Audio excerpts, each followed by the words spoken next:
আপনি জানেন যারা জাহান্নামী হবে তাদের দেহর দৈর্ঘ্য কত চওড়া হবে, কত প্রশস্ত হবে, কত তারা মোটা হবে জানেন নাকি? শুনলে অবাক হয়ে যাবেন। নবী আমার জানান, এ আমার সাহাবাই কেরামেরা, এ আমার সাহাবীরা, তোমরা কি জানো যারা জাহান্নামী হবে তাদের দেহর দৈর্ঘ্য কত চওড়া হবে, প্রশস্ত হবে? লা ইয়া রাসূলুল্লাহ, আমরা জানি না। নবী বলবে, এ আমার সাহাবাই কেরামেরা, সাহাবীরা, যারা জাহান্নামী হবে তাদের দেহর দৈর্ঘ্য ডান সাইডের কাঁধ থেকে নিয়ে আর বাম সাইডের কাঁধ পর্যন্ত, এই যে জায়গাটা, এটা হলো সিনা, এটা হলো চেস্ট, এটা হলো বুক। একটা মানুষের দেহর দৈর্ঘ্য মাপতে গেলে বুক মাপতে হয়, মানে ডান কাঁধের থেকে বাম কাঁধ পর্যন্ত মাপলে বোঝা যায় মানুষটা কত মোটা, কত চওড়া।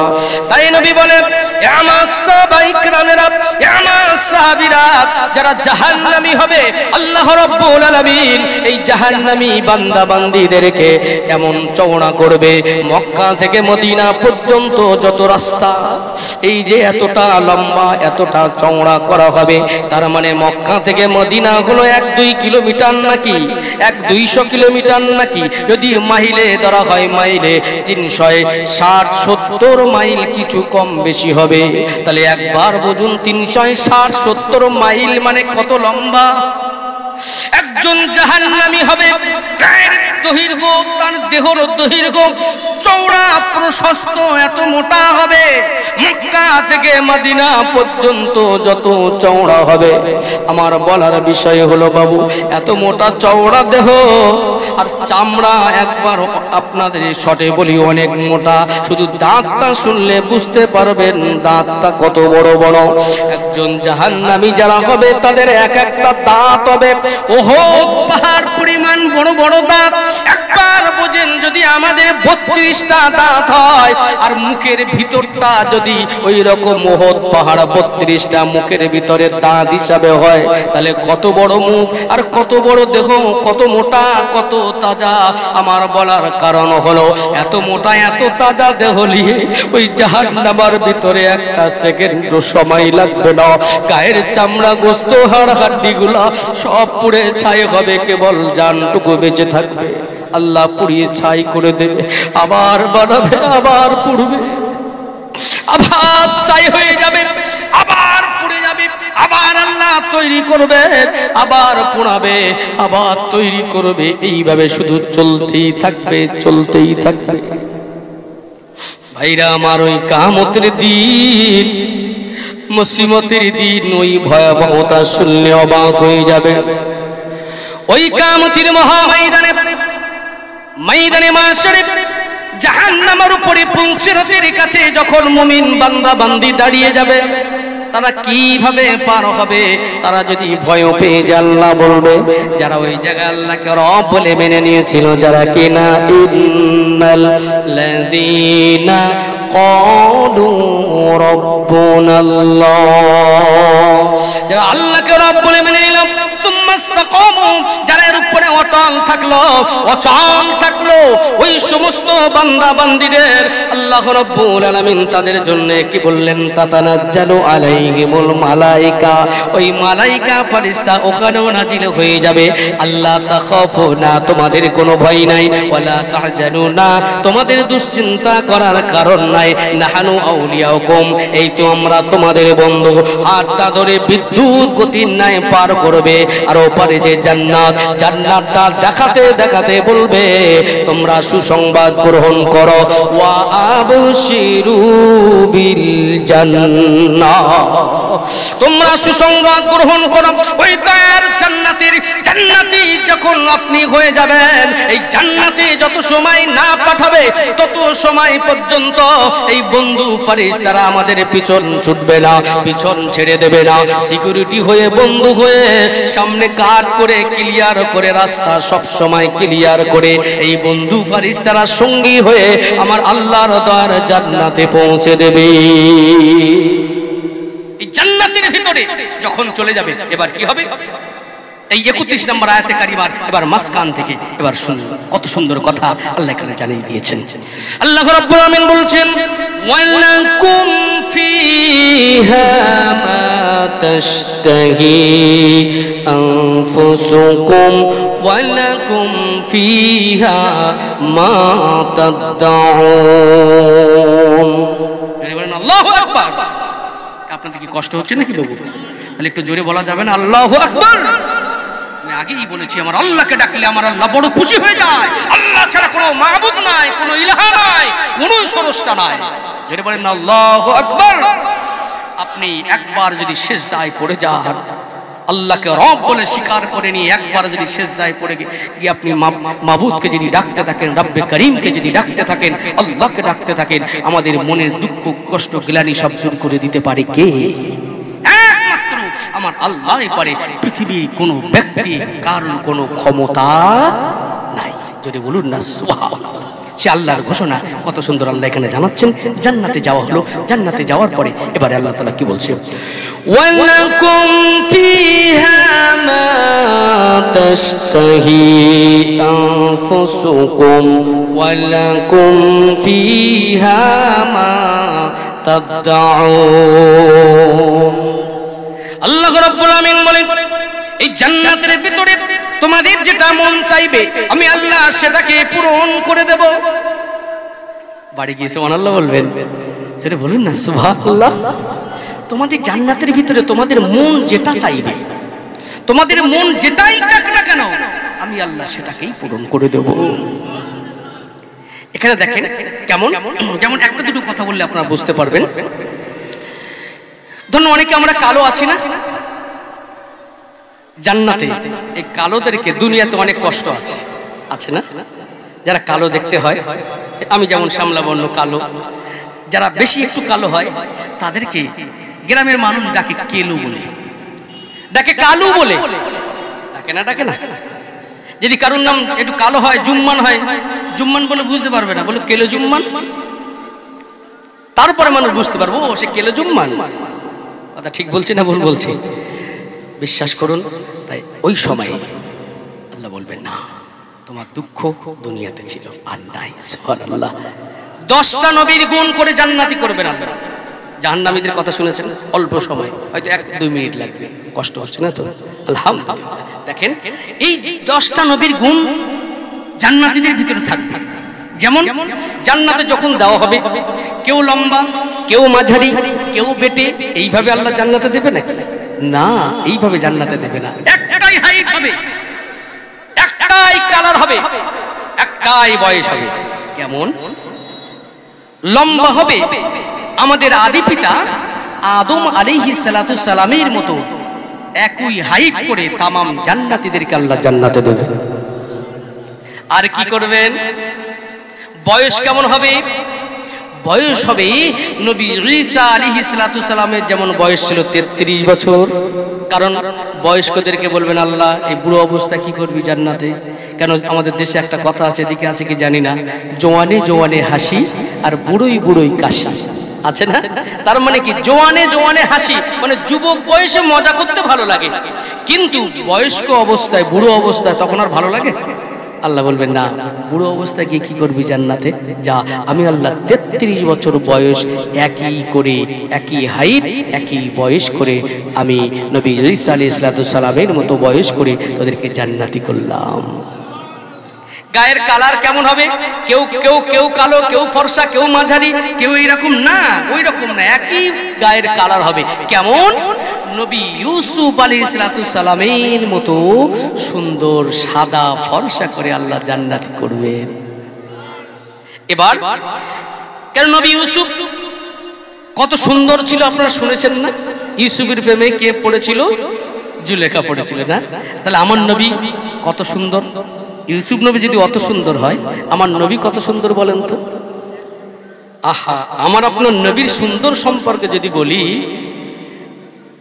মানে একটা কথা বুঝে যান, আমার নবী সুন্দর কত, আর নবী ইউসুফ আলাইহিস সালামের সুন্দরে তো মানুষ মেয়েরা ফিদা হয়ে গেছিল। সেই ফল দিয়েছিল, আঙুল কেটে ফেলেছিল না? জুলাইখা বলল, এই আমার প্রেমে নিয়ে তোরা ঠাট্টা করছিস? হ্যাঁ, আয়। সবাইকে দাওয়াত দিল, আসলো। যখন বলবো ফলটা কাটবি, বলে হ্যাঁ, নবী ইউসুফকে নিয়ে আসা হলো, বলছে এবার তোমরা ফল কাটো। ফল কাটতে যেয়ে কি করলো, নবী ইউসুফকে দেখে দিওয়ানা হয়ে গেল। বলছে ওদিকে তাকাবো না, ফলের দিকে তাকাবো, যা হয় হোক, দেখতে তো থাকি, এত সুন্দর। আহাজরে বলুন না সুবহানাল্লাহ। আর দেখে ওই অবস্থায় কাটতে যেয়ে আঙুল টাঙুল যা ছিল সব কেটে দুফাল হয়ে গেল। সুবহানাল্লাহ বলেন। আম্মা জান আয়েশা সিদ্দিকা রাদিয়াল্লাহু তাআলা আনহা বলেন, আমার নবী কত সুন্দর। নবী ইউসুফকে দেখেছো, নবী ইউসুফের সুন্দর সম্পর্কে শুনেছো, আমার নবী কত সুন্দর। শোনো, আমার নবী ওই জায়গাতে যদি ইউসুফের জায়গায় আমার নবী থাকতো, তারা ফল কাটতে কাটতে কখন তাদের কলিজাও কেটে ফেলতো তারা বুঝতে পারতো না। এমন সুন্দর আমার নবী আমার আল্লাহ বানিয়েছেন। নবী ইউসুফ আলাইহিস সালামকে আপনাদের বোঝাবার জন্য বলি, আমার নবী ইউসুফ আলাইহিস সালাম আর আমার নবী কত সুন্দর বোঝেন।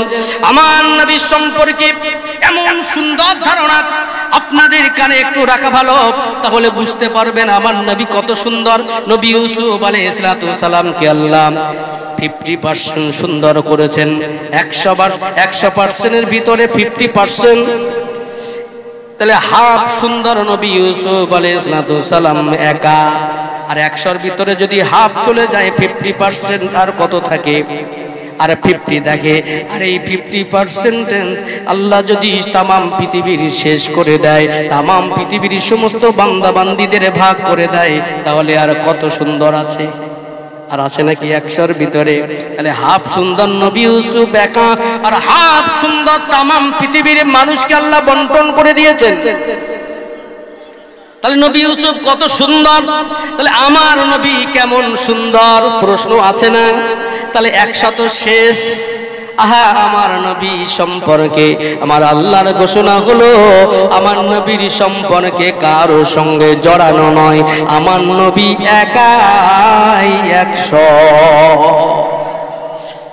তাহলে নবী ইউসুফ আলাইহিস সালামের মতো সুন্দর করে তামাম জান্নাতীদেরকে আল্লাহ জান্নাতে পাঠাবে, জোরে বলুন। আর গায়ের শক্তি কেমন হবে? গায়ের শক্তি হবে নবী মূসা আলাইহিস সালামের মতো গায়ের শক্তি হবে জান্নাতীদের, একবার জোরে বলুন। আর কি হবে? কণ্ঠের স্বর হবে নবী দাউদ আলাইহিস সালামের মতো। কেমন নবী দাউদ আলাইহিস সালামের কণ্ঠ ছিল?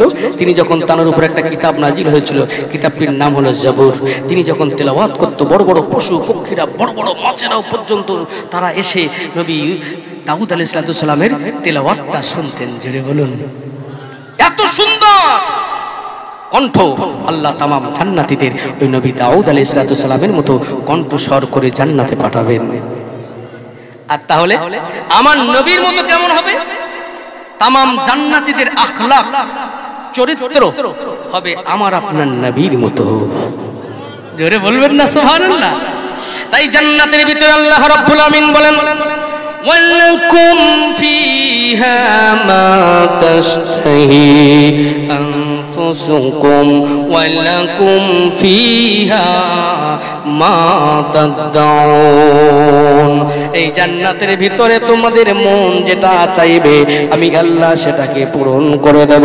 শুধু তাই নয়, আমি আল্লাহ আরো ঘোষণা দিলাম, সেটা হলো জান্নাতের ভিতরে তোমরা যেটা দাবি করবে আমি আল্লাহ সেটাকেও পূরণ করে দেব।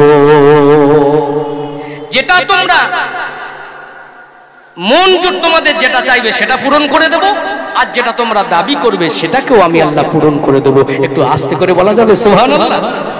দুটো জিনিস বলেছেন, একটা দাবি আর একটা কি মন চাওয়া। একজনের দুটো ছেলে, একজন বলল আব্বা একটা মোবাইল হলে ভালো হতো, আর একটা ছেলে বলছে আব্বা না আমার মোবাইল দিতে হবে। দুটো কি সমান? একটা হলে ভালো হতো মন চাওয়া, একটা আব্বা মোবাইল দিতে হবে, এটা কি দাবি। আল্লাহ বলছেন তোমরা যেটা দাবি করবে সেটাও দেব, তোমরা যেটা তোমাদের মন চাইবে সেটাও দেব, জোরে বলুন। কেন দেব? কেন দেব? সূরা হামিম সাজদার 32 নম্বর আয়াতে কারিমা, এবার ছোট্ট আয়াতে কারিমা দ্বারা আল্লাহ বুঝিয়ে দিচ্ছেন কেন করবে, কেন দেবে। আল্লাহ রাব্বুল আলামিন বলছেন কি, নুজুলাম মিন গফুরির রহিম। আমি আল্লাহ আল্লাহ রাব্বুল আলামিন, আমি পরম ক্ষমাশীল অসীম দয়ালু আল্লাহর পক্ষ থেকে এটা হলো আপ্যায়ন স্বরূপ। সুবহানাল্লাহ বলেন। আপ্যায়ন বলতে আমাদের বাড়িতে যখন কোনো দুলো ভাই আসে, আমাদের বাড়িতে যখন বিয়ায় আসে, যেই আত্মীয় স্বজন বন্ধু বান্ধব আসুক না কেন, আমাদের সাধ্য মতো আমরা চেষ্টা করি না, আমরা বড় মাছের মাথা বলি, বড় দেশি মুরগির ঝোল বলি, যত রকম আমাদের সাধ্য মতো আমরা সব চেষ্টা করি, বিরিয়ানি পোলাও থেকে শুরু করে চিকেন চাপ থেকে শুরু করে ফিশ ফিঙ্গার কত রকম আয়োজন না করি, কারণ এগুলো হলো আপ্যায়ন স্বরূপ আমার বাড়িতে এসেছে, কারণ আমাকে ভালোবেসে এসেছে।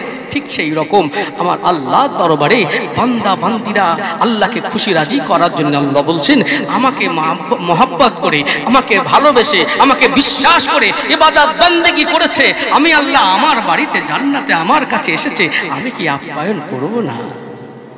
আমি কি তাদেরকে ভালোবাসবো না? আমি আল্লাহ আমার পক্ষ থেকে এগুলো সবই হবে আপ্যায়ন স্বরূপ। জোরে বলুন। এবার এত সময় ধরে মূল থিমস, এই তাফসীর এত সময় যে আপনারা বুঝলেন, আমি মূল থিমসটা এবার বোঝাবো, কারণ সময় একদম সীমিত, বেশি রাতও হবে না, তাই আপনাদেরকে বোঝাতে চাই। এত সময় ধরে কি বোঝালাম, কেমন আল্লাহকে রব বলে মেনে নিতে হবে, কারণ এত সময় বুঝালাম আল্লাহকে রব বলে যারা মেনে নেবে এর উপরে অটল থাকবে, অচল থাকবে, কোনো অবস্থাতে নড়বে না, তাদের জন্য এই সমস্ত অফার যা কিছু বললাম সব তাদেরই জন্য। এবার অটল কারে বলে একটুখানি শুনলে অবাক হয়ে যাবেন। এই সম্পর্কে আল্লামা ইবনে জাওজি রাহিমাহুল্লাহ তিনি পরিষ্কার করে লিখছেন, একজন সিরিয়ার মা, তার 3 খানা হাফেজে কোরআন, 3টি সন্তান, খুব ভালো করে বুঝবেন। অটল কারে বলে, তুম্মাস্তাকিম কারে বলে, তুম্মাস্তাকামু কারে বলে।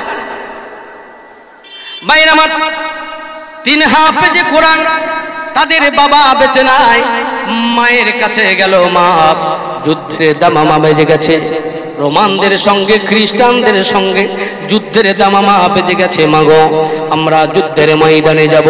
3 হাফেজে কোরআন মাকে দাবি করলো, মা আমাদের তো বাবা বেঁচে নাই, আমরা 3 ভাইয়ের ভিতরে কোন 2 ভাই যুদ্ধের ময়দানে যাব, আর 1 ভাই থাকবে, কোন ভাইটা আপনাকে দেখবে আপনি বলুন।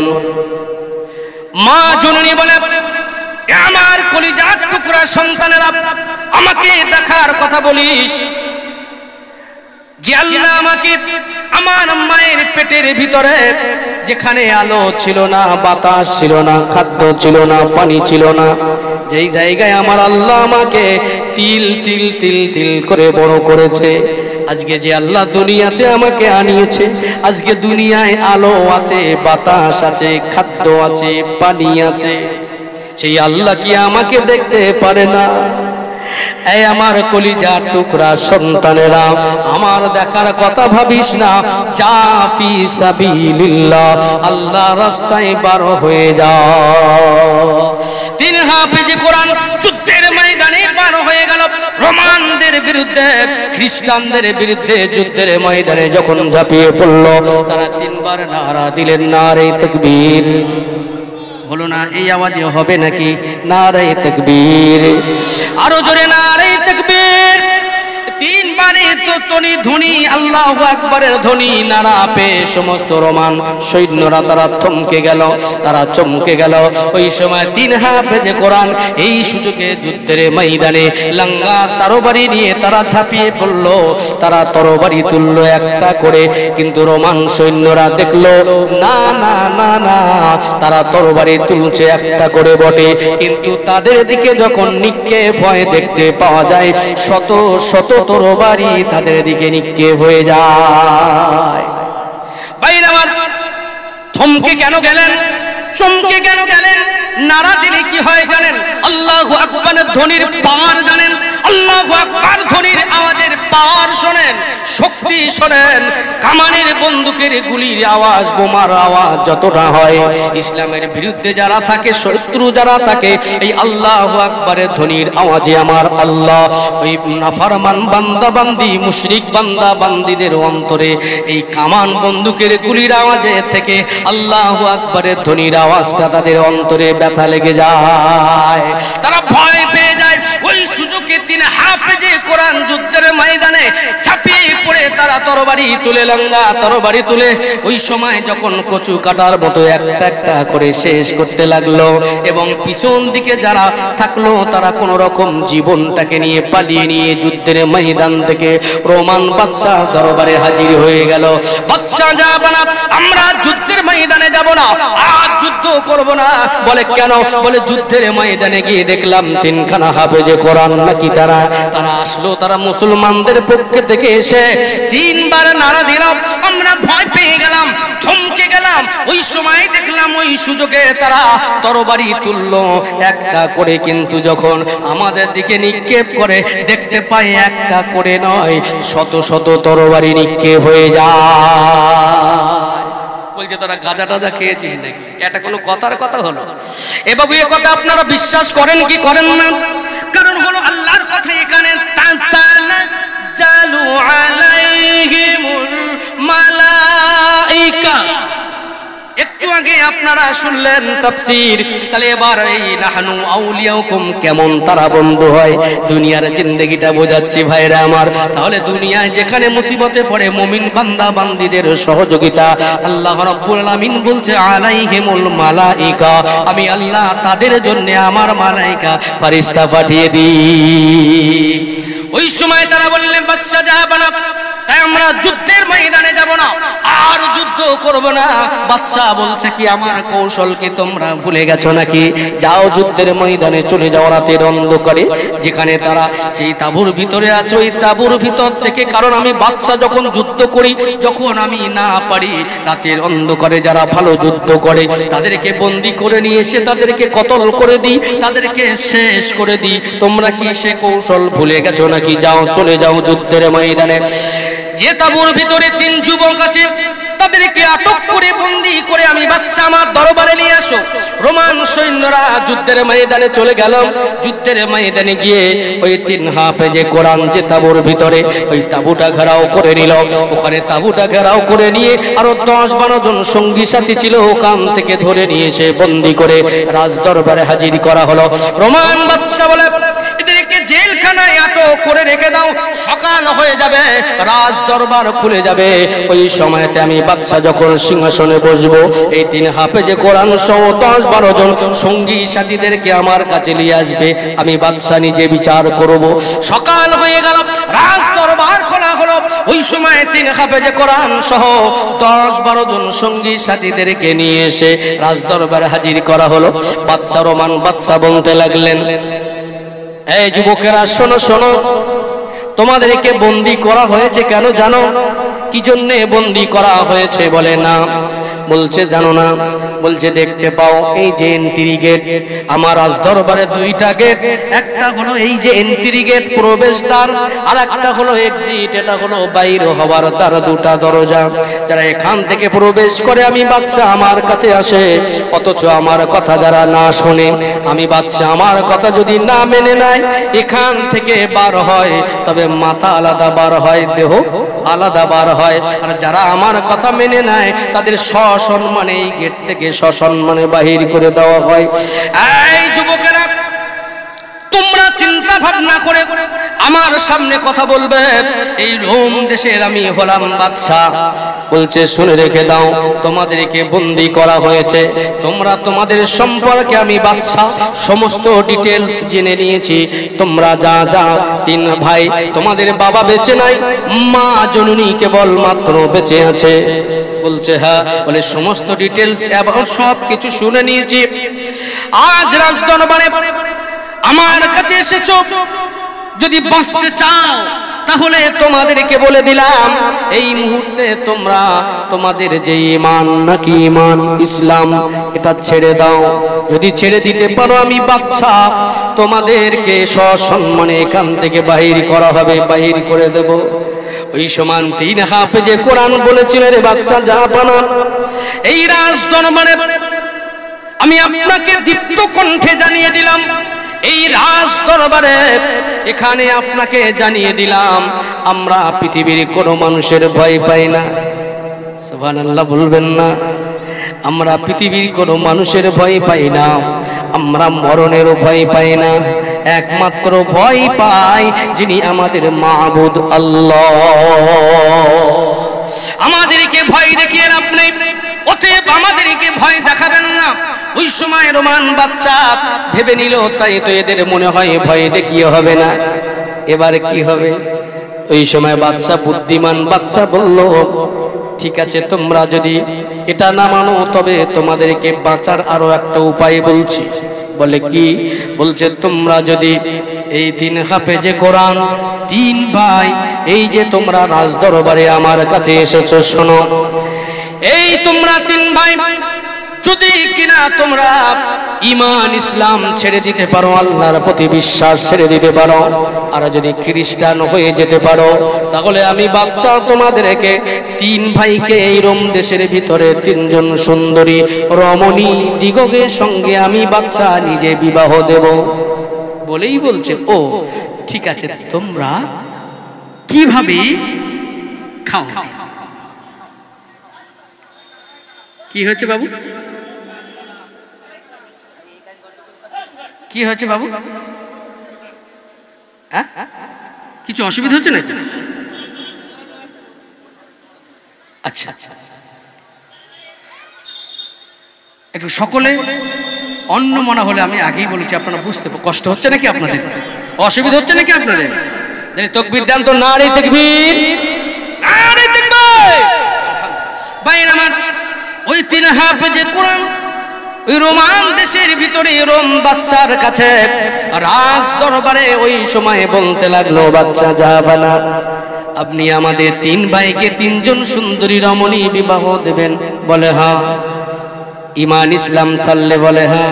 বাদশা বলছে, তোমরা খাওয়াবে কি করে? যাও, আমি জানিয়ে দিলাম, তোমরা তো গরিব মানুষ, বাবা বেঁচে নাই, বৃদ্ধা মা শুধু বেঁচে আছে, যাও তোমাদের 3 ভাইকে আরো অফার দিয়ে দিলাম, সুযোগ সুবিধা দিয়ে দিলাম, এই রোম দেশের ভিতরে 3 ভাইকে 3 খানা রাজ্য আমি লিখে দেব, যদি তোমরা ঈমান ইসলাম ছেড়ে দিতে পারো আর যদি খ্রিস্টান হয়ে যেতে পারো। আচ্ছা, এই অফার পেয়ে 3টে সুন্দরী রমণী পাবে, 3 ভাই বিবাহ করতে পারবে, 3টে রাজ্য তারা পাবে। আচ্ছা বলেন, এই শুনে, এই অফার পেয়ে তারা ঈমান ইসলাম সব ছেড়ে দিল নাকি? বলেন, ছাড়লো? ছাড়লো? ভাইরা আমার, ওই 3 হাফেজে কোরআন দীপ্ত কণ্ঠে তারা বলে উঠেছিল, রে বাদশা জাহাবানা, আপনি আমাদেরকে মুহূর্তে আমাদেরকে লাভ দেখাচ্ছেন, আমাদের লাভ দেখাতে আসবেন না, আমাদের অফার দেখাতে আসবেন না, আমরা লাভটা ভালো বুঝি, লসটাও ভালো বুঝি। বাদশা জাহাবানা, আপনি আমাদেরকে প্রথমে মরণের ভয় দেখালেন, আমরা রাজি হলাম না, এবার অর্থের সম্পদের ভয়, অর্থ সম্পদের লোভ এবং নারীর লোভ দেখাচ্ছেন আপনি আমাদের। আপনি কি জানেন যে ঈমান ছাড়ার কথা আপনি বলছেন, এই ঈমান ইসলাম যদি আমি ধরে রাখতে পারি, সব থেকে যদি কম ঈমানও থাকে, তাহলে আপনি যে বললেন রাজ দরবারে ঘোষণা দিলেন আমাদের 3 ভাইয়ের নামে 3 খানা রাজ্য লিখে দেবেন বাদশা, এই ঈমান যদি ছেড়ে দিই 3টে রাজ্য পাবো, আর ঈমান যদি রাখতে পারি, সব থেকে যদি কম ঈমানও হয়, আমার আল্লাহর দয়ার জান্নাতের ভিতরে এই একটা রাজ্য সমান জায়গা পাবে না, একটা দেশ সমান না, একটা পৃথিবী সমান, তাও নয় 5টা, তাও নয় মিনিমাম 10টা পৃথিবী সমান জায়গা সব থেকে কম ঈমানওয়ালা বান্দা বান্দির জন্য আল্লাহর দয়ার জান্নাতে আল্লাহ রেখে দিয়েছে। রে বাদশা জাহাবানা, সব থেকে যদি কম ঈমানও থাকে, তাহলে জান্নাতের ভিতরে 10টা, মিনিমাম 10টা পৃথিবী সমান জান্নাতে জায়গা পাবো। ঈমান ছাড়লে তো একটা রাজ্য, ঈমান রাখলে 10টা পৃথিবী সমান কমপক্ষে জায়গা, তাহলে কোনটা বেশি কোনটা কম? তাহলে আমি একটা রাজ্য নেব না মিনিমাম 10টা পৃথিবী সমান জায়গা নেব? রে বাদশা জাহাবানা, তাই আপনাকে জানিয়ে দিলাম, আপনি যে আমাদেরকে সুন্দরী রমণীর কথা বললেন, এই সুন্দরী রমণী, আমরা ঈমান ইসলাম ছেড়ে দিলে একটা করে সুন্দরী রমণী, পৃথিবীর সুন্দরী রমণী দেবেন। আর শুনে রেখে দেন বাদশা জাহাপানা, আমার আল্লাহর দর জান্নাতের ভিতরে এক একটা জান্নাতি মিনিমাম ঈমান যদি রাখতে পারে জান্নাতের ভিতরে জান্নাতি হবে। আর জান্নাতের ভিতরে কি একটা করে হুর পাবে? 2টা, 5টা, 20টা, 50টা? না না না, বাদশা জাহাপানা মিনিমাম 70টা করে জান্নাতি হুর পেয়ে যাব। রে বাদশা জাহাপানা, ঈমান যদি ছেড়ে দিই তাহলে তো একটা করে সুন্দরী রমণী পাবো। আর যদি আমরা ঈমান রাখতে পারি মিনিমাম জান্নাতের ভিতরে 70টা করে পাবো। তাহলে একটা নেব, দুনিয়ায় যার জীবন আছে তার মরণও আছে, মারা যাবে, কিন্তু জান্নাতে যার শুরু আছে তার কোনো শেষ নাই। এবার আপনি আমাদেরকে লোভ দেখাতে আসবেন না, আমরা লাভটা ভালো বুঝি। যদি বলুন মুস্তাকিম কারে বলে, অটল কারে বলে, অচল কারে বলে, অবাক হয়ে যাবে। বাইরে আমার শুধু তাই নয়, রোমান বাদশা ওই সময় বলল, রে জল্লাদকে ডাকো, এদেরকে আর ভালোভাবে হবে না, জল্লাদকে ডাকো। জল্লাদ মানে জানেন তো, যারা রাজ দরবারে কি করে, ব্রেকফাস্ট করায়, হ্যাঁ, যারা কতল করে দেয়। বাইরে আমার জল্লাদকে ডাকো, জল্লাদকে ডাকা হলো। এবার রাত বাদশা বলল, রে জল্লাদ, এই 10-12 জন সঙ্গী সাথী আছে, 3 হাফেজের সঙ্গে আছে না, এই 10-12 জন সঙ্গী সাথীদেরকে একটা একটা করে কতল করে দাও, শেষ করে দাও। যদি কতল করে দিতে পারো, এই 3 হাফেজে কোরআনের সামনে যদি এরা কতল হয়, শেষ হয়ে যায়, তাহলে পরে দেখতে পাওয়া যাবে এরা ভয় পেয়ে যাবে, এরা ঈমান ইসলাম ছেড়ে দেবে, খ্রিস্টান হয়ে যাবে। বাইরে আমার ওই সময় জল্লাদ কি করলো, এক মুহূর্ত দেরি করলো না, জল্লাদের হুকুম করলেই তো সে কাজে লেগে যায়। জল্লাদ আসলো, একটা একটা করে 10-12 জন সঙ্গী সাথীদেরকে একটা একটা করে কতল করে দিলেন, শহীদ হয়ে গেল। সকলে বলুন ইন্না লিল্লাহি ওয়া ইন্না ইলাইহি রাজিউন। 10-12 জন শহীদ হয়ে গেল। ওই সময় 3 হাফেজে কোরআন আসমানের দিকে তাকিয়ে তাকিয়ে তাকিয়ে চোখ দিয়ে টপ টপ টপ টপ করে পানি গড়িয়ে যায়। আর তাদের সম্মুখ দিয়া এই 10-12 জন শহীদ হওয়া তাদের রক্তগুলো ঝর্ণার মতো বেয়ে বেয়ে চলে যায়। এরা যখন কান্না করে, চোখ দিয়ে যখন পানি বাইরে হয়, ওই সময় বলতে লাগলো, বাদশা বলে, এই 3টে যুবক, শোনো শোনো, 3 যুবক, এই তো তোমরা, তোমাদের চোখের পানি দেখা যায়, এই তো তোমরা কান্না করো, তার মানে হলো তোমরা বুঝি ভয় পেয়ে গেছো। এবার তোমরা ঈমানটা বুঝি ছেড়ে দেবে, এবার মনে হয় তোমরা ইসলাম ছেড়ে দেবে, তোমরা খ্রিস্টান হতে প্রস্তুত হয়ে গেছো। ওই সময় রাজ দরবারে 3 যুবক দীপ্ত কণ্ঠে তারা রাজ দরবারে বলে উঠল, রে বাদশা জাহাপানা, আপনি আমাদেরকে ভুল বুঝছেন বাদশা। আমাদের চোখের পানি মানে এই নয় যে আমরা মরণের ভয় পেয়ে গেছি, কারণ আমরা মরণের ভয় পাই না, আমরা ভয় পাই আমার আল্লাহ। আর ঈমান যদি কারো থাকে, সেই ঈমানওয়ালা বান্দা বান্দি, তাদের মৃত্যুর সময় কষ্ট হয় নাকি? যারা শহীদ হয়ে যায় তাদের লাগে নাকি? নবীজির হাদিস জানেন, যারা মৃত্যু যাদের শহীদ হয়ে যায়, শহীদি মৃত্যু যাদের হয়, পিপিলিকা কামড়ালে যতটা না জ্বালা করে, তার থেকেও কম কষ্ট বুঝাই যায় না। আমরা মরণের ভয় পাই না, আজকে আমরা তো মরণের ভয় পাই, তাই তো আমরা লাঞ্ছিত, বঞ্চিত, পদদলিত, হেয়, প্রতিপন্ন। মরণের ভয় করলে কি বাঁচা যাবে নাকি? মরণের ভয় করলে কি মৃত্যুর সময় কষ্ট কম হবে নাকি? যদি আমরা আল্লাহর ভয় করতে পারি আমাদের মরণে কোনো কষ্ট নাই। কিন্তু উল্টা বাবু দেখেন, আমরা প্রত্যেকেই মরণের ভয় করি কিন্তু আমার আল্লাহর ভয় করি না।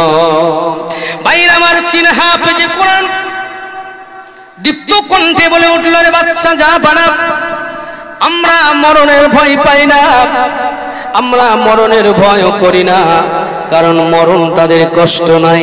ফিসাবিলিল্লাহ, আল্লাহ রাস্তায় যারা, আল্লাহ রাস্তায় যারা শহীদ হয়ে যায় তাদের কোনো কষ্ট নাই, তারা শহীদ হয়ে যায়। রে বাচ্চা যাবে না, আমাদের কান্নার কারণ হলো এই যে আমাদের সঙ্গী সাথীরা 10-12 জন সঙ্গী সাথী, এরা দেখতে পেলাম এই সঙ্গী সাথী তারা একটা একটা করে তারা শহীদ হয়ে গেল। তারা তাদের দেখতে পেলাম জান্নাতের পাখি হয়ে উড়ে বেড়ায়, কিন্তু আমরা জান্নাতি হতে পারলাম না, এখনো জান্নাতের পাখি হতে পারলাম না। এই সাধারণ মানুষেরা এরা আমাদের বন্ধু ছিল, আমরা যতটা ইবাদত করতাম আমাদের সঙ্গে তারা পাল্লা দিত, আমাদের সঙ্গে তারা প্রতিযোগিতা করত। আমরা যদি 2 রাকাত নফল নামাজ পড়তাম, ওরা 4 রাকাত পড়তো বলতো বন্ধুরে, কারণ আমাদের বেশি ইবাদত করার কারণ। তাদের যদি জিজ্ঞাসা করা হতো তারা বলতো বেশি ইবাদত করার কারণ হলো, রে বন্ধুরা তোরা হলি 3 হাফেজে কোরআন, আমরা হলাম সাধারণ মানুষ, তোদের মর্যাদা অনেক বেশি, তাই আমরা বেশি করে তোরা যা আমল করিস এর থেকে যদি বেশি আমল করতে পারি, যার বিনিময়ে আল্লাহ তোদের সঙ্গে যেন আমাদেরকে জান্নাতি করে। তাই আশায় তারা ইবাদত বেশি করত, আমরা যা করতাম প্রতিযোগিতার সৃষ্টি করে দিত। রে বাচ্চা যাবে না, তাই আজকে দেখলাম তারা আল্লাহ রাস্তায় ঈমানের জন্য, ইসলামের জন্য তারা শহীদ হয়ে গেল, তারা জান্নাতের পাখি হয়ে গেল। আমরা 3 ভাই এখনো জান্নাতের পাখি হতে পারলাম না। ওই সময় বাচ্চা বলতে লাগলো, রে জল্লাদ আর একটা মুহূর্ত দেরি করিস না, এই 3 ভাইকে একটা একটা করে কতল করে দে, এদেরকে আর দেরি করিস না, মুহূর্তের ভিতরে এদেরকে শেষ করে দে, এদের জান্নাতে নাকি পাখি হতে চাই, পাখি করে দে। ওই সময় লাঙ্গা তরবারি জল্লাদ তুলে নিলেন, লাঙ্গা তরবারি খানা যখন তুলে নিলেন, ওই বড় হাফেজে কোরআনকে প্রথম যখন মারতে যায়, ওই হাফেজে কোরআন প্রথমেই যখন তাকে তরবারি তুলে মারতে যায়, সঙ্গে সঙ্গে বড় হাফেজে কোরআন আসমানের দিকে তাকিয়ে তাকিয়ে ঈমানের কলেমা পড়ে নিতে লাগলো, লা ইলাহা ইল্লাল্লাহ।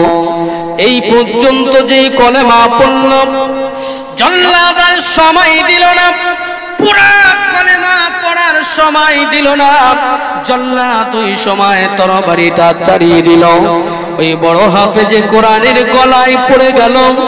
আর মুহূর্তের ভিতরে বড় হাফেজে কোরআনের গলাটা, মাথাটা আলাদা হয়ে গেল আর দেহটা আলাদা হয়ে গেল।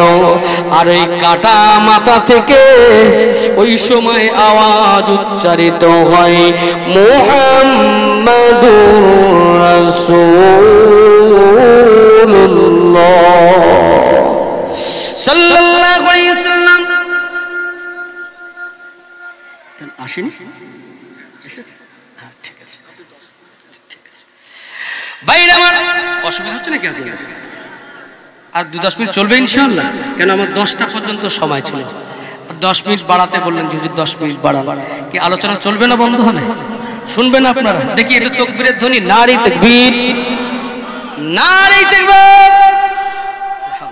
বাইরে আমার ওই বড় হাফেজে কোরআনের গলায় যে তরবারি চলে গেল, মাথাটা আলাদা হয়ে গেল, দেহটা আলাদা হয়ে গেল, আর এই কাটা মাথা জবান থেকে ওই সময় কলেমার বাকি অংশ উচ্চারিত হতে লাগলো। আল্লামা ইবনে জাওজি রাহিমাহুল্লাহ পরিষ্কার করে লিখছেন, ওই সময় জল্লাদটা এই অবস্থা দেখে যে কিনা কাটা মাথা কথা বলে, নিশ্চিত করে ইসলাম যদি সত্য না হবে, কলেমা যদি সত্য না হবে, তাহলে কেন কেন কেন কাটা মাথা কথা বলবে? এই ভয়ে তার হাত থেকে তরবারিটা জমিনে পড়ে গেল, থরথর থরথর থরথর করে কাঁপতে লাগলো। এটা যদি মিথ্যা হবে তাহলে কেন কাটা মাথা কথা বলে? এই ভয়ে সঙ্গে সঙ্গে যখন তরবারিটা নিচেই পড়ে গেল, পিছন থেকে ওই সময় বাদশা বলেন, রে জল্লাদ, তুই কারে ডরাস? তুই কারে ভয় পাস? এই বাদশা, আমি হুকুম দিলাম, রে জল্লাদ তুই তরবারি খানা তুলে নে, এবার মেজো ভাইটাকে শেষ করে দে। যদি তুই তরবারি না তুলিস তাহলে আমি বাদশা ওই তরবারি তুলে নিয়ে তোকে আগে কতল করব, তারপরে ওদের শেষ করব।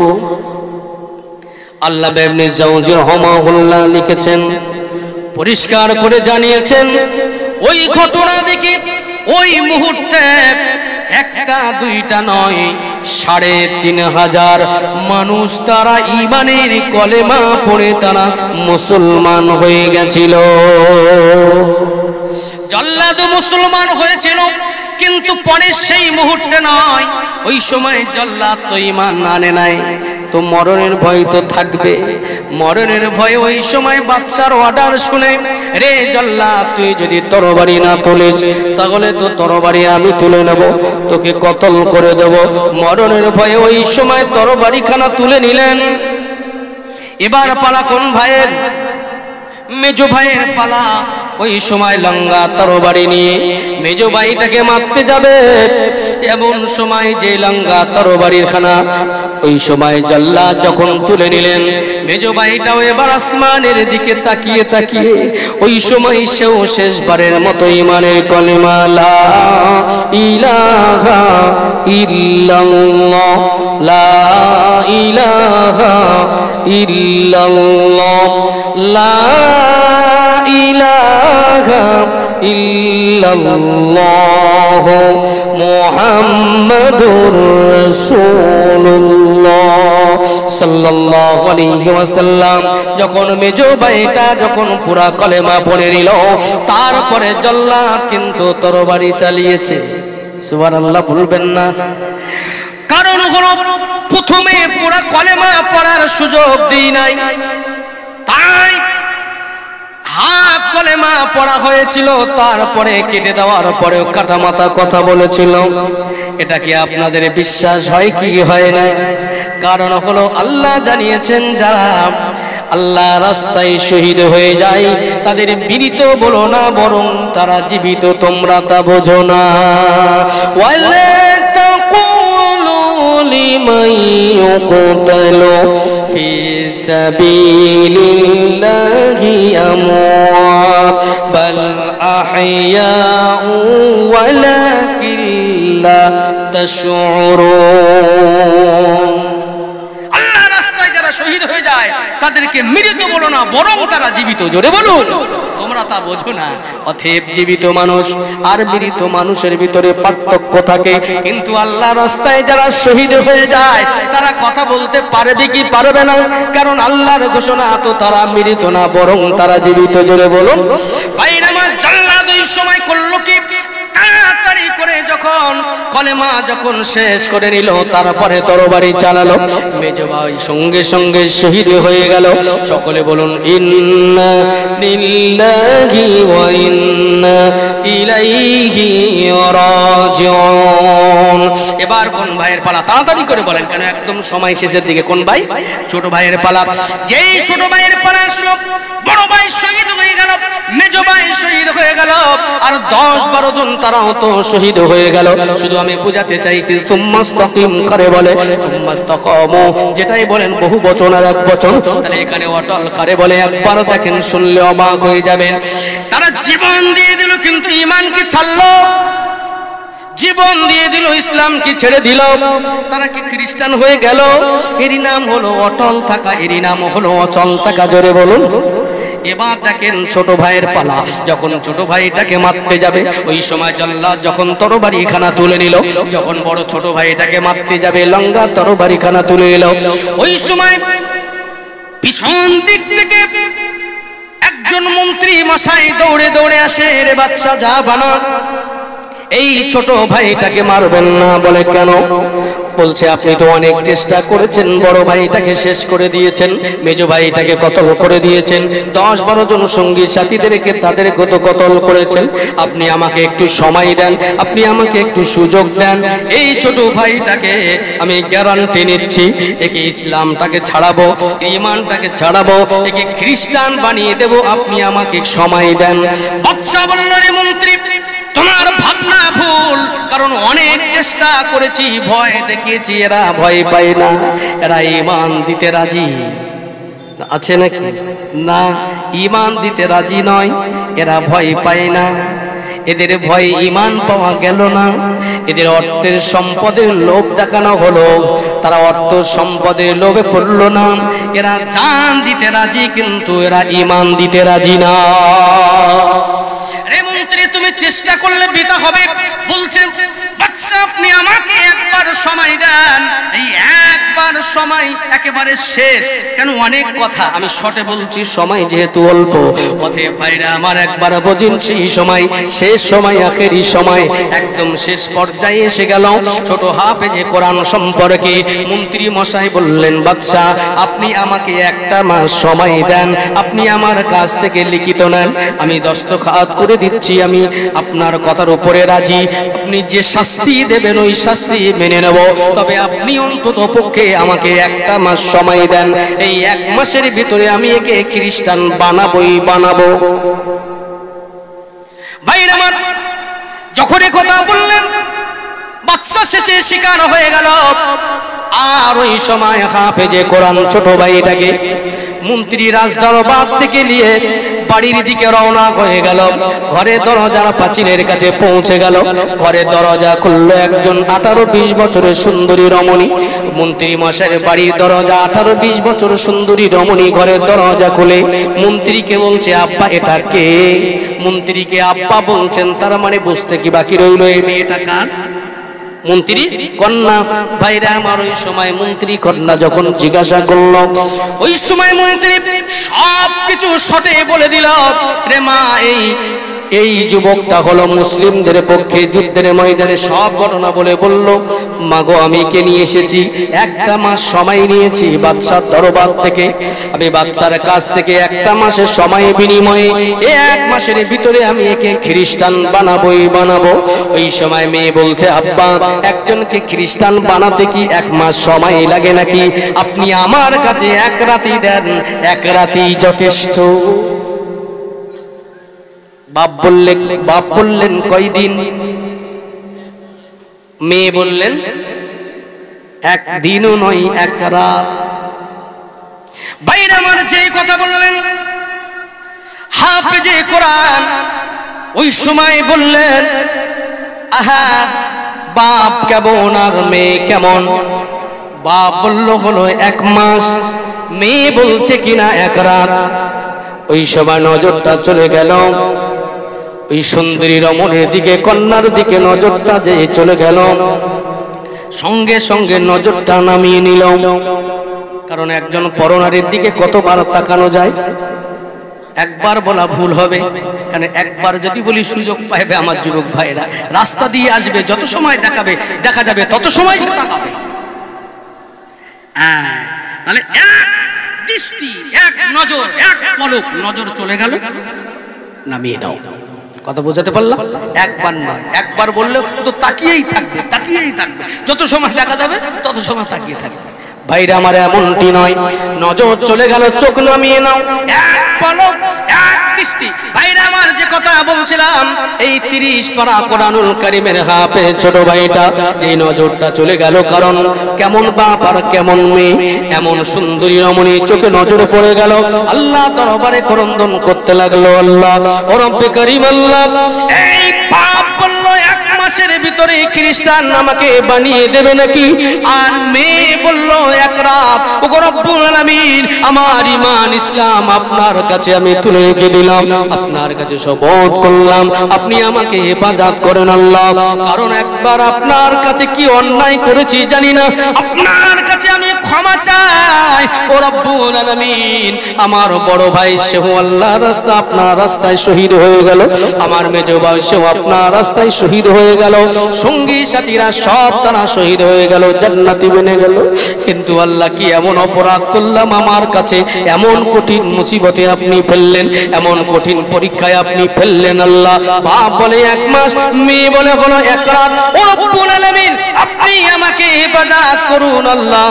ওই সময় দেখা গেল ভাইরা আমার, ওই সময় হাফেজে কোরআন ছোট ভাইটা ওই সময় যখন কান্না করে মন্ত্রী মশাই বলে, হে আমার যুবক তোমাকে কি আমি বকা দিয়েছি নাকি, তোমাকে বকেছি নাকি? বলে না।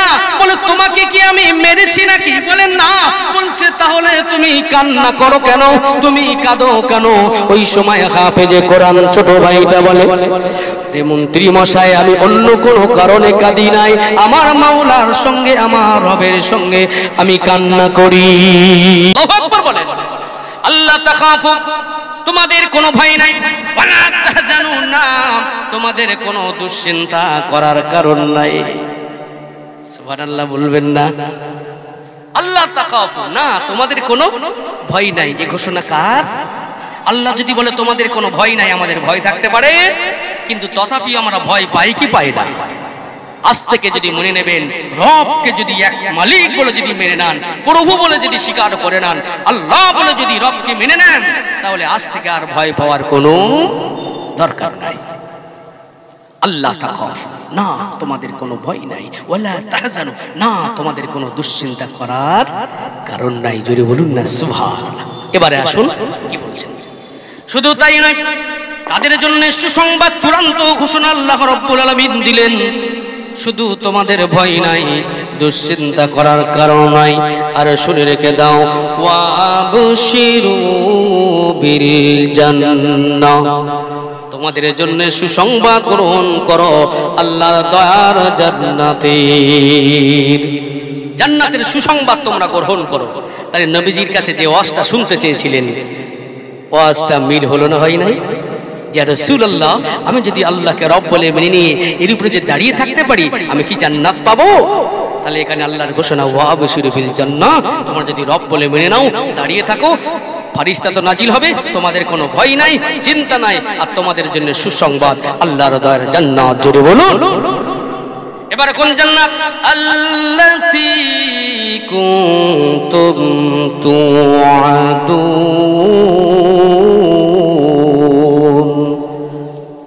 আল্লাহু আকবার বলবেন না? এই জোরে বলেন আল্লাহু আকবার। কোন দয়ার জান্নাত? যার পূর্বে ওয়াদা করা হয়েছিল দয়ার জান্নাতের।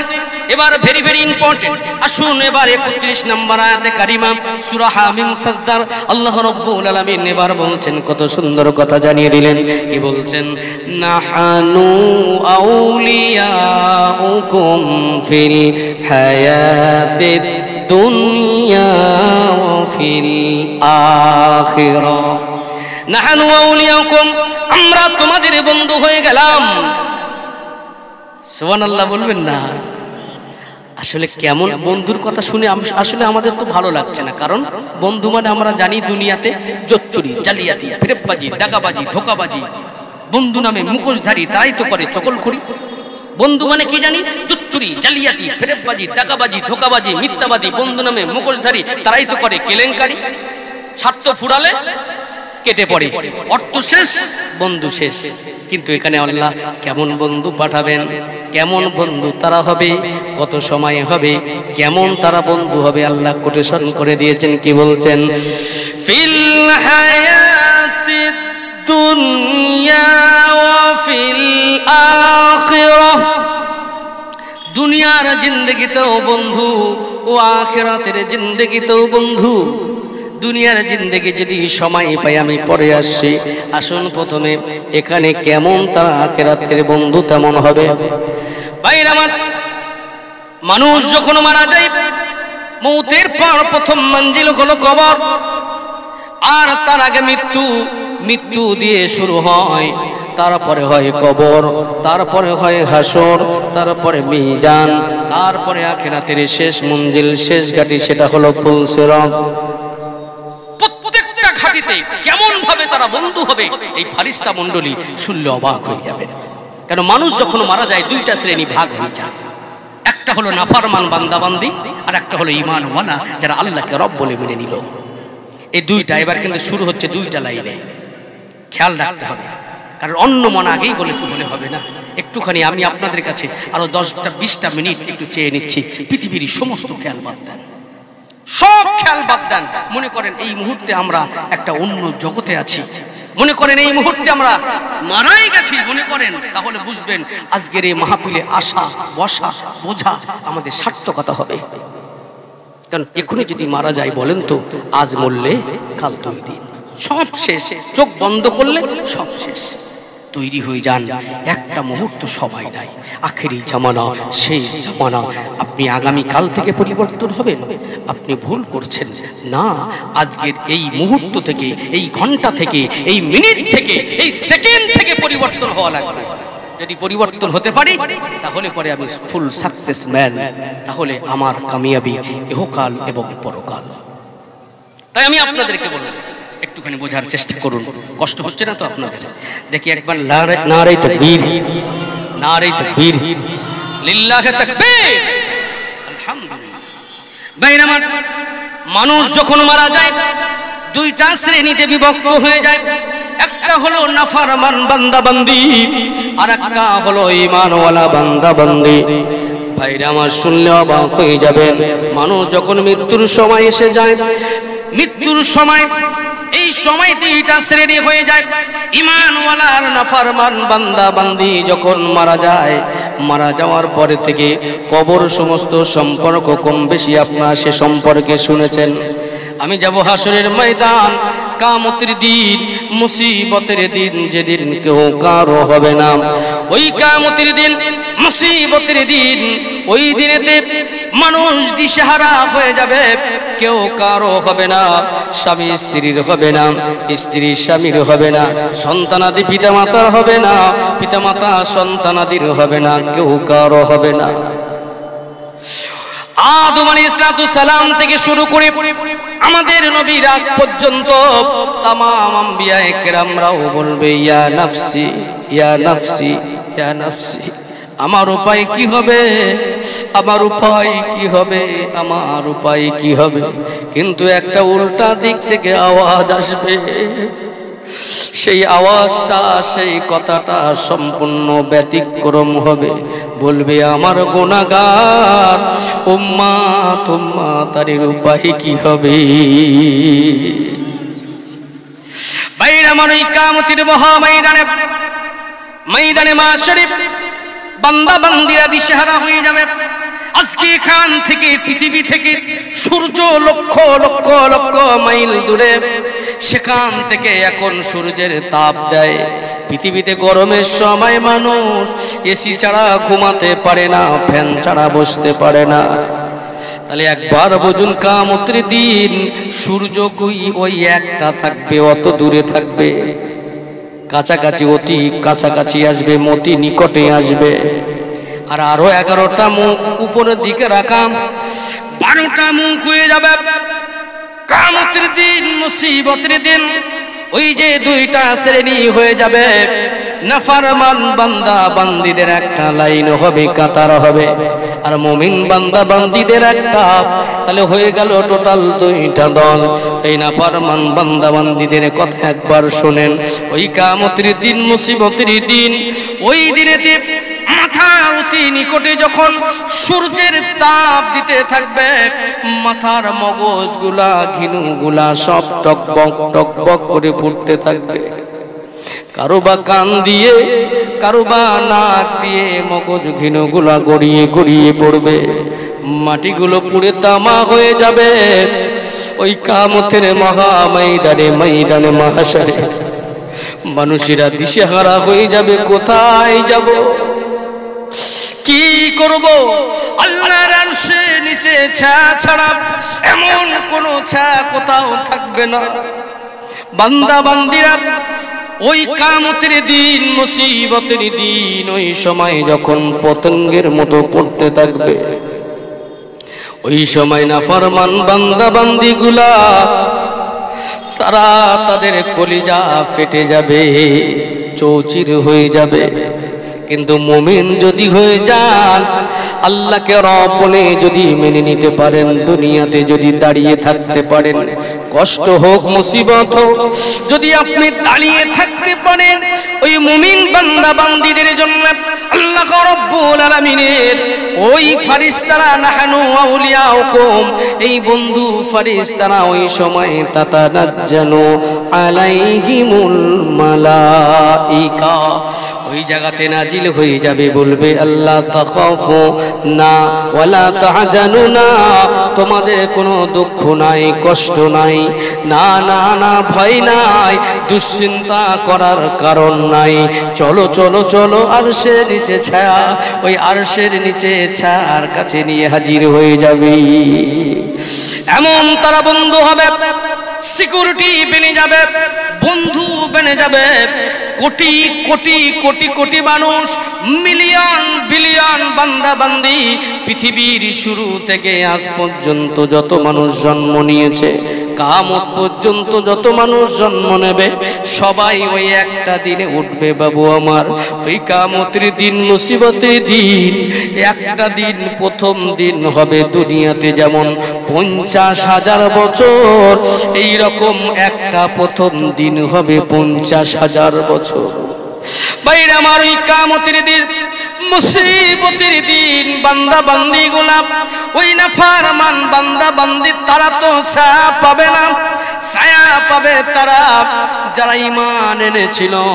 এবং 7টা শ্রেণী আমি যদি বলি অনেক সময় চলে যাবে, তাই আমি আপনাদেরকে বুঝাতে চাই বাবা, ওই নাফরমান বান্দা বান্দি যারা থাকবে কিয়ামতের দিন, যারা আল্লাহকে রব বলে মানে নাই, আল্লাহকে প্রভু বলে স্বীকার করে নাই, ওই সমস্ত বান্দা বান্দিরা যখন ওই কিয়ামতের মহা ময়দানে, ময়দানে মাশারে কলিজা পেটে চৌচির হয়ে যাবে, পানি পানি পানি করে চিৎকার করতে থাকবে, পানি কোথাও পাবে না।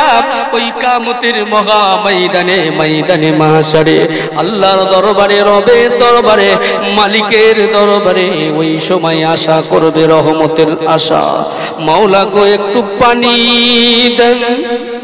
একটু পানির পিপাসায় কাতর হয়ে গিয়ে বান্দা বান্দিরা যখন আল্লাহর দিকে তাকাতে থাকবে, আমার আল্লাহ কিয়ামতের দিন, মুসিবতের দিন, ওই সময় নাফরমান বান্দা বান্দিগুলোর দিক থেকে আমার আল্লাহ মুখটা ঘুরিয়ে নেবে।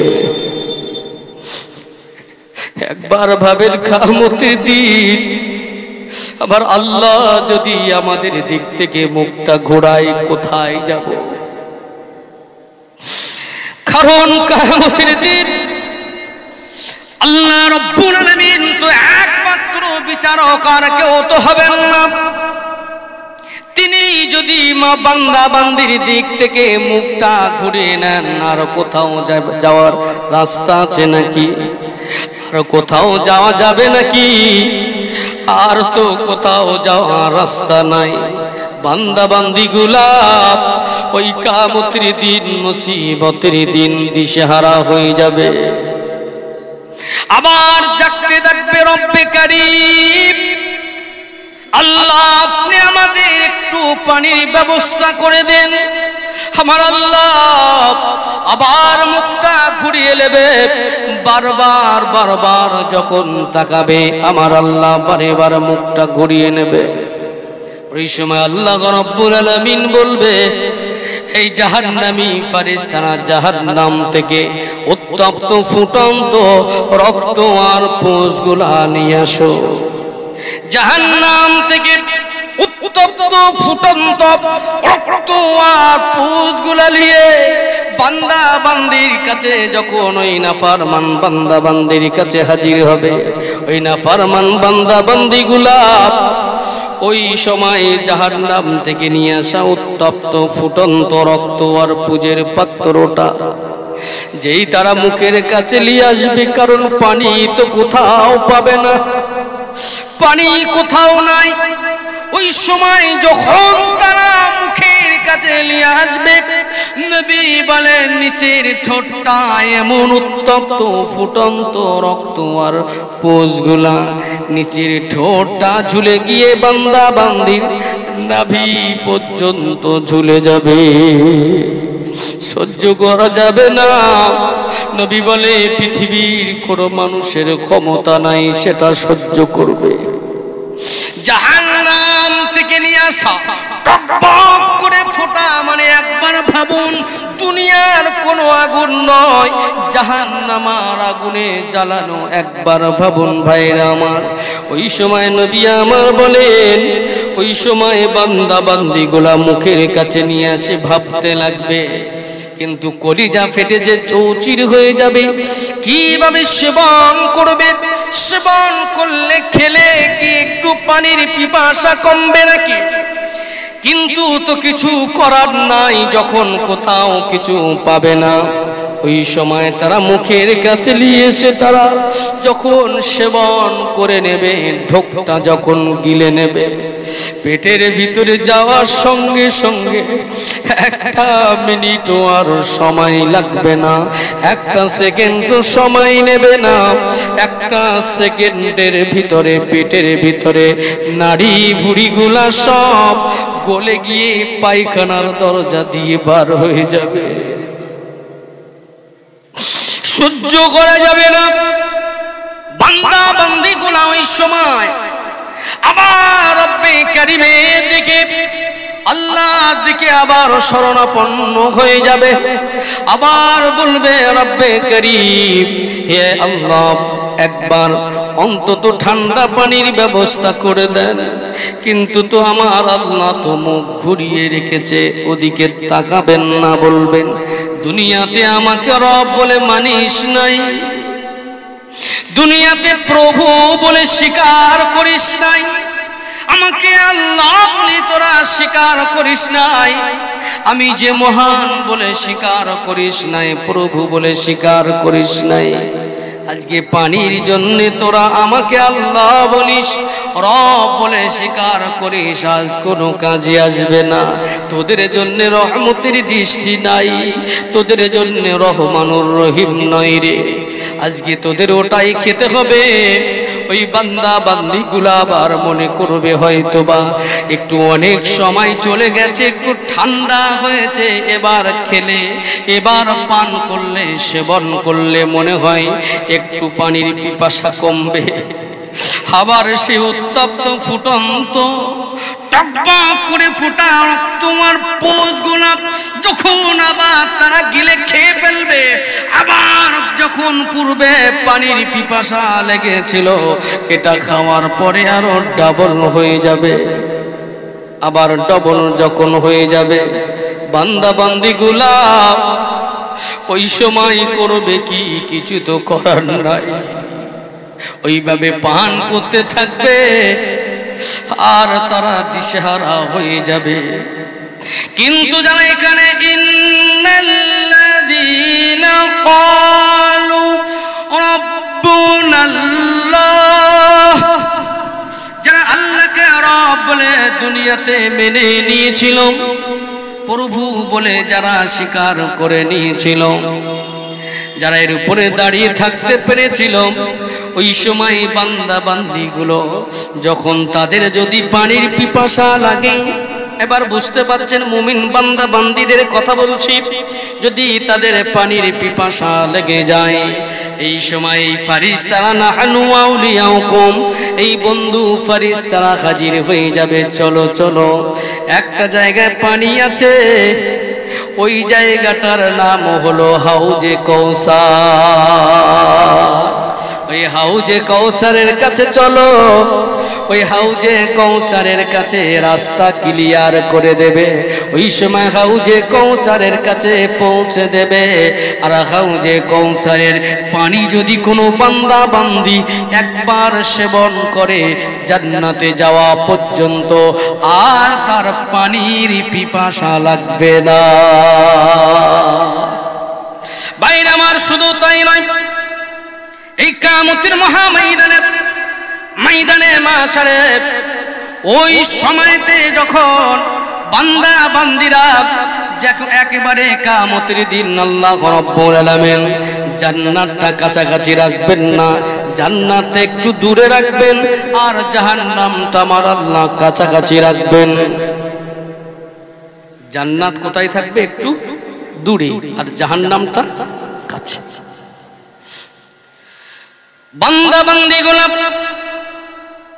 যখন তাদের আখিরাতের শেষ মঞ্জিল, শেষ ঘাটি ওই জাহান্নামের উপরে আমার আল্লাহ একটা সেতু বানিয়ে দেবে, একটা পুল বানিয়ে দেবে, ওটাকে অতিক্রম করে তারপরে আল্লাহর দ্বার জান্নাত রাখা, তারপরে আল্লাহর দ্বার জান্নাতে যেতে হবে। বলেন তো জাহান্নামের উপরে আল্লাহ যে পুলটা বানাবে, সেতুটা বানাবে, তার নামটা কি? আহা, পুলসিরাত কতটা চওড়া, চুলের থেকে শুরু হবে, তরবারি থেকে দাঁড়ালো। একবার পৃথিবীর কোনো মানুষ আপনারা বলেন তো দেখি, নরমালি ভাবে জাহান্নামের উপর দিয়ে ওই চুলের থেকে সরু পুলসিরাতটা কি নরমালি পার হওয়া যাবে নাকি? এটা কি সম্ভব? একবার ভাবেন, যদি একবার এটা ভাবেন, আমি বলবো আজকের মাহফিলে আসা, জলসা শোনা, আমার কিছু কথা বলা আজকে সার্থক হবে যদি এটা ভাবেন দুনিয়ায় আর কিছু আপনার আমার দ্বারাই কোনো খারাপ কাজ হবে না। জাহান্নাম পার হওয়া লাগবে, জাহান্নামের উপরে পুলসিরাতটা পার হতে হবে। কিভাবে পার হবেন? কঠিন মুসিবতের জায়গা। আমি আপনাদের বলবো 2টা মিনিট এটা নিয়ে ভাবুন। এটা নিয়ে যদি 2টা মিনিট ভাবতে পারেন, দেখবেন দুনিয়াতে আপনি আর কোনো খারাপ কাজ করতে পারবেন না। আমাদের আসলে খেয়াল করি না, আমরা ভাবি না, আমরা ভাবি না বলেই আজকে দুনিয়া দুনিয়া দুনিয়া দুনিয়া করে মেতে উঠেছি। দুনিয়ার একেবারে শেষ পর্যায়ে, আখেরি জামানা, শেষ সময়, আখেরি সময়। একটু ভাবুন দুনিয়ায় কি নিয়ে যাব আমরা? আমাদের কি কাফনের কোনো কাপড়ের পকেট থাকবে নাকি? তাহলে আমরা দুনিয়া করে মেতেছি, আমরা দুনিয়া দুনিয়া করে আখিরাতটাকে শেষ করে দিচ্ছি না তো? আমরা যে জমি জমি করে মেতে উঠেছি, বিঘার পর বিঘা জমি কিনবার তালে ব্যস্ত, ভাই ভাই গন্ডগোল। আমি এমনও দেখেছি ভাই ভাই 2-3 ভাই, ছোট ভাইয়ের কাছে বাপ মা ছিল, বাপ মায়ের কাছ থেকে সন্তান ছোট ভাই খাওয়া দাওয়া করিয়েছে, লিখিয়ে নিয়েছে। বড় ভাইরা গিয়ে বলছে বাপ ইন্তেকালের পরে লাশ রেখে দাও, আগে জমি সমান ভাগ করো, তারপরে লাশটাকে মাটি দাও। আমি কথা ঠিক বলছি না ভুল বলছি? বিশ্বাস করুন। তাহলে যে দুনিয়া দুনিয়া করে জমি অর্থ সম্পদ আমরা এগুলো মেতে চলেছি, কই এগুলো তো আমরা নিয়ে যেতে পারছি না। কই কবরে তো ওই বিঘা বিঘা জমি আমাদের লাগবে না। বলেন তো আমরা যে কবরে শায়িত হব, ওই কবরটা কত বিঘা জমির উপরে দেওয়া হবে? 3.5 হাত মাটি। এই মাটিটা বলেন কজনের নিজের জায়গায় মাটি দেওয়া হয়? বেশিরভাগ গ্রামের যে কবরস্থান, মহল্লার যে কবরস্থান, সেখানে শায়িত করতে হয়, নিজের জায়গার উপরেও আমাদের মাটিটাও হয় না। তাহলে কেন এই মাটি মাটি করে, কেন জমি জমি করে, কেন অর্থ সম্পদ করে আমরা দুনিয়াটাকে শেষ, দুনিয়াটার আঁকড়ে ধরে আখিরাতটাকে শেষ করে দিচ্ছি? আপনি জানেন আজকে আমার আপনার নামটুকু আমরা নিয়ে যেতে পারবো না। যখন আমি আপনি মারা যাব, মসজিদের মাইকে মুয়াজ্জিন এলান করবে অমুকের পুত্র ইন্তেকাল করেছে, অমুকের স্ত্রী ইন্তেকাল করেছে, অমুকের মা ইন্তেকাল করেছে। যদি নামি দামি ব্যক্তি হয় অথচ তার নামটা হয়তো নেওয়া হয়, সব জায়গায় সবার নামও নেওয়া হয় না। ধরে নেন এলান পর্যন্ত তার নাম বলা হলো, যখন বলেন, যখন গোসলটা দেওয়া হয় তখন কি বলা হয়? আব্দুর রহমানকে গোসল দাও। তখন কি বলবে? আব্দুল্লাহিল মারুফকে গোসল দাও। তখন বলবে লাশটাকে গোসল দাও। যখন কাফন পরানো হবে তখন বলা হবে না আব্দুল্লাহিল মারুফকে গোসল কাফন পরাও, আব্দুর রহমানকে কাফন পরাও। বলা হবে লাশটাকে তাড়াতাড়ি করে কাফন পরিয়ে দাও, লাশটাকে খাটিয়াই তোলো, লাশটাকে কবরস্থ করো। তখনও কিন্তু নামও নেওয়া হবে না। তাহলে নিজের এই নামটাও আমরা সঙ্গে নিয়ে যেতে পারছি না, শুধু সাদা কাফনের কাপড় টুকু ছাড়া। আর নিয়ে যেতে পারবো সেটা হলো নেক আমল আর ঈমান, এছাড়া আর কিছু নিয়ে যেতে পারবো না। বাইরে আমার গভীর মনোযোগ। ওই কিয়ামতের মহা ময়দানে মাশারে ওই যে দুইটা শ্রেণী বলছিলাম, কিয়ামতের দিন, মুসিবতের দিন, ওই যে জাহান্নামার ওখানে দুইটা লাইন কাতার শ্রেণী হয়ে যাবে। ওই নাফরমান বান্দা বান্দিগুলা যখন তাদেরকে দাঁড় করানো হবে বলবে পার হও। ওই নাফরমান বান্দা বান্দিগুলা জাহান্নামের উপরে ওই পঞ্চের আত্মার উপরে যেই পাটা দেওয়া হবে, যেই তারা পাটা দেবে, একটা সেকেন্ডও সময় লাগবে না, দ্বিখণ্ডিত হয়ে গিয়ে ওই জাহান্নামার অতল তলদেশে পৌঁছে যাবে। জাহান্নামায় নিক্ষেপ হওয়ার সঙ্গে সঙ্গে ওখানেও 1 মিনিটও সময় লাগবে না। গায়ের চামড়াগুলা, গোশতগুলা, যখন হাড় হাড্ডি গুলাও পর্যন্ত আমাদের একটা সেকেন্ডও সময় লাগবে না। যারা জাহান্নামী হবে মুহূর্তের ভিতরে পুড়ে ছাই হয়ে যাবে। একটা মিনিটও লাগবে না, একটা সেকেন্ডে পুড়ে ছাই।